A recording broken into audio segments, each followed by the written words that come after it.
Class 11 ইংৰাজী পাঠ্যক্ৰমৰ the voice of the rain শীৰ্ষক কবিতাটোত কবিয়ে এসময়ত তেওঁৰ বৰষুণৰ সৈতে হোৱা কথোপকথনৰ বিষয়ে বৰ্ণনা কৰে। কবিজনে যেতিয়া বৰষুণক সুধিছিল তুমি কোন, আচৰিতভাৱে বৰষুণে কবিৰ প্ৰশ্নৰ উত্তৰ দিছিল মই পৃথিৱীৰ কবিতা। কবিতাটোৱে পৃথিৱীৰ বিভিন্ন উপাদানবোৰক লালন পালন, নিবাৰণ আৰু বিশুদ্ধ কৰাৰ ক্ষেত্ৰত বৰষুণে পালন কৰা ভূমিকাৰ বিষয়ে বৰ্ণনা কৰে। নমস্কাৰ, মই দিগন্ত। আজি মই এই ভিডিঅ'টোত the voice of the rain শীৰ্ষক কবিতাটোৰ পৰা আগন্তুক উচ্চতৰ মাধ্যমিক প্ৰথম বাৰ্ষিক চূড়ান্ত পৰীক্ষাৰ বাবে কেইটামান দৰকাৰী প্ৰশ্ন উত্তৰ অসমীয়াত আলোচনা কৰিম।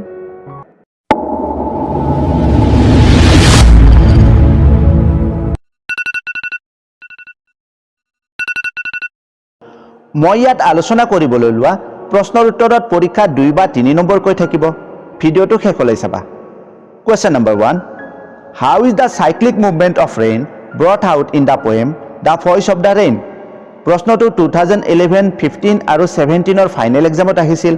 প্ৰশ্নটো হ'ল the voice of the rain কবিতাটোত বৰষুণৰ সক্ৰিয় চলাচল কেনেদৰে প্ৰকাশ কৰা হৈছে?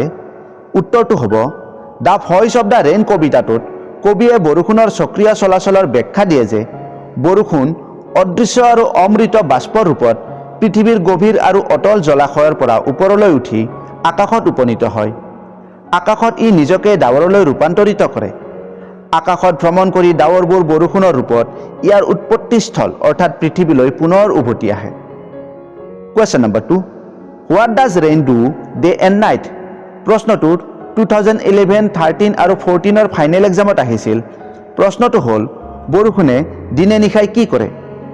উত্তৰটো হ'ব বৰষুণে দিনে নিশাই সৰু সৰু টোপাল ৰূপত পৃথিৱীলৈ উভতি আহে আৰু খৰাং শুকান ভূমি পুনৰুদ্ধাৰ কৰে। পৃথিৱীৰ ভিতৰৰ বীজবোৰক জীৱন্ত কৰি তোলে। বৰষুণৰ অবিহনে পৃথিৱীৰ সকলো জীৱন প্ৰাণহীন হৈ পৰিব। Question number 3, why is the rain so' essential on the earth? প্ৰশ্নটো 2012 ফাইনেল এক্সামত আহিছিল। প্ৰশ্নটো হ'ল পৃথিৱীত বৰষুণ কিয় অত্যাৱশ্যকীয়? উত্তৰটো চোৱা, পৃথিৱীত বৰষুণ অত্যাৱশ্যকীয়। যদি বৰষুণ নহয় তেন্তে পৃথিৱী শুকান আৰু খৰাং হৈ পৰিব। গছ গছনিৰ তৃষ্ণা নিবাৰণ কৰিবলৈ একো নাথাকিব। ধূলিৰ স্তৰবোৰ ধুই নিবলৈ একো নবব। Question number 4, describe the cyclic movement of the rain? প্ৰশ্নটো 2012 ফাইনেল এক্সামত আহিছিল। প্ৰশ্নটো হ'ল বৰষুণৰ সক্ৰিয় চলাচল বৰ্ণনা কৰা।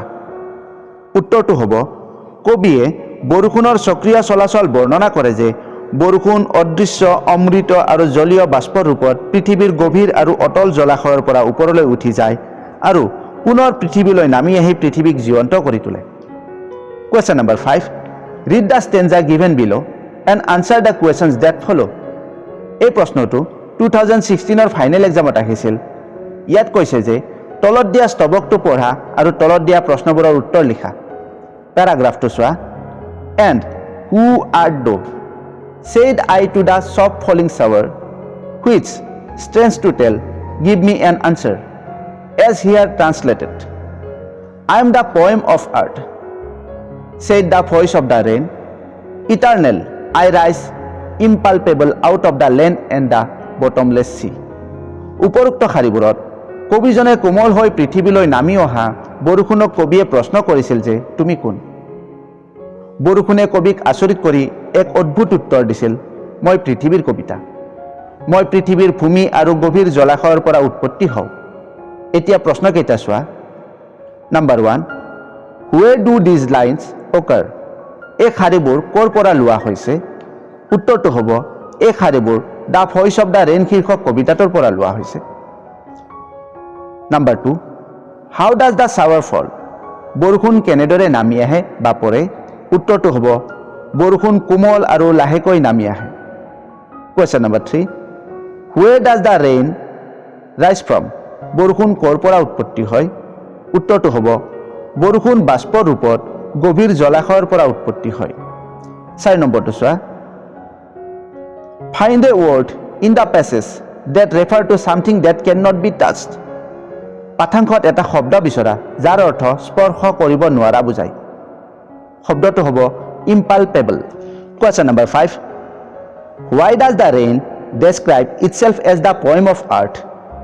বৰষুণে নিজকে পৃথিৱীৰ কবিতা বুলি কিয় বৰ্ণনা কৰে? উত্তৰটো চোৱা।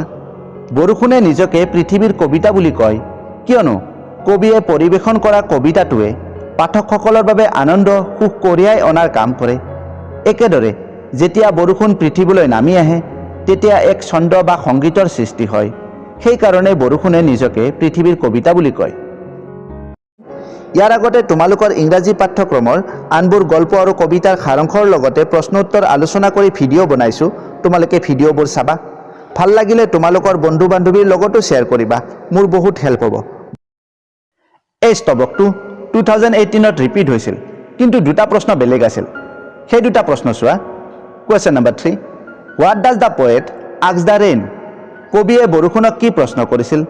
উত্তৰটো হ'ব কবিয়ে বৰষুণক ইয়াৰ পৰিচয়ৰ বিষয়ে প্ৰশ্ন কৰিছিল। Question number 5, what idea do you form about the relationship between the rain and the earth from your reading of the quoted line? এই স্তবকটো পঢ়াৰ পিছত বৰষুণ আৰু পৃথিৱীৰ মাজৰ সম্পৰ্কৰ বিষয়ে কি ধাৰণা হয়? উত্তৰটো হ'ব বৰষুণে পৃথিৱীৰ ভূমি আৰু গভীৰ জলাশয়ৰ পৰা জীৱন লাভ কৰে। ই পৃথিৱীৰ পৰা উঠি আকাশত ডাৱৰলৈ ৰূপান্তৰিত হয়। অৱশেষত ই পুনৰ পৃথিৱী আৰু ইয়াৰ জলাশয়লৈ ঘূৰি আহে। Question number 7, write in your own words that the rain speak about itself? এই প্ৰশ্নটো 2019ৰ ফাইনেল এক্সামত আহিছিল। প্ৰশ্নটো হ'ল বৰষুণে নিজৰ বিষয়ে কি কয়? তোমাৰ নিজৰ শব্দত লিখা। উত্তৰটো চোৱা। বৰষুণে নিজকে পৃথিৱীৰ কবিতা বুলি কয় কিয়নো ঠিক এটা সুন্দৰ কবিতাৰ দৰে ই সকলোকে সুখ আৰু আনন্দ দিয়ে। ই পৃথিৱীক জীৱন, সুখ, আনন্দ, নান্দনিকতা আৰু সৌন্দৰ্য প্ৰদান কৰে। বৰষুণে আমাৰ সকলোৰে হৃদয়ৰ পৰা কষ্ট আৰু দুখ ধুই নিকা কৰে। Question number 8, what does the phrase stands to tell mean? ক'বলৈ আচৰিত বা অদ্ভুত বাক্যাংশটোৰ অৰ্থ কি? উত্তৰটো হ'ব ক'বলৈ আচৰিত বা অদ্ভুত বাক্যাংশটোৰ অৰ্থ হৈছে যেতিয়া কবিয়ে বৰষুণক প্ৰশ্ন কৰিছিল তুমি কোন, তেতিয়া বৰষুণৰ টোপালবোৰে কবিক এক অস্বাভাৱিক আৰু অসাধাৰণ উত্তৰ দিছিল, মই পৃথিৱীৰ কবিতা। এই ভিডিঅ'টোৰ আগতে এই কবিতাটোৰ পৰা কিছুমান প্ৰশ্ন উত্তৰ আলোচনা কৰি ভিডিঅ' এটা বনাইছিলোঁ। তোমালোকে চাবা, ডেছক্ৰিপশ্যনত লিংক দিয়া আছে। প্ৰশ্নৰ উত্তৰবোৰ আলোচনা কৰিলোঁ। আশা কৰিছোঁ তোমালোকেও বুজি পাইছা। কিবা ডাউট থাকিলে কমেণ্ট কৰিবা আৰু তোমালোকৰ ইংৰাজী পাঠ্যক্ৰমৰ কি পাঠৰ ভিডিঅ' বনাই এনেদৰে আলোচনা কৰিলে তোমালোক লাভৱান হ'বা, মোক জনাবা। প্ৰশ্ন উত্তৰবোৰ লিখিবলৈ ডেছক্ৰিপশ্যনত লিংক দিয়া আছে, তাত চাই লিখিবও পাৰিবা। এই ভিডিঅ'টো যদি ভাল পাইছা লাইক কৰিবা, বন্ধু বান্ধৱীৰ লগত শ্বেয়াৰ কৰিবা আৰু ভিডিঅ'ৰ নটিফিকেশ্যন পাবলৈ চেনেলটো ছাবস্ক্ৰাইব কৰি বেল আইকনটো প্ৰেছ কৰিবা। এই ভিডিঅ'টো চোৱাৰ বাবে ধন্যবাদ। নেক্সট ভিডিঅ'ত লগ পাম।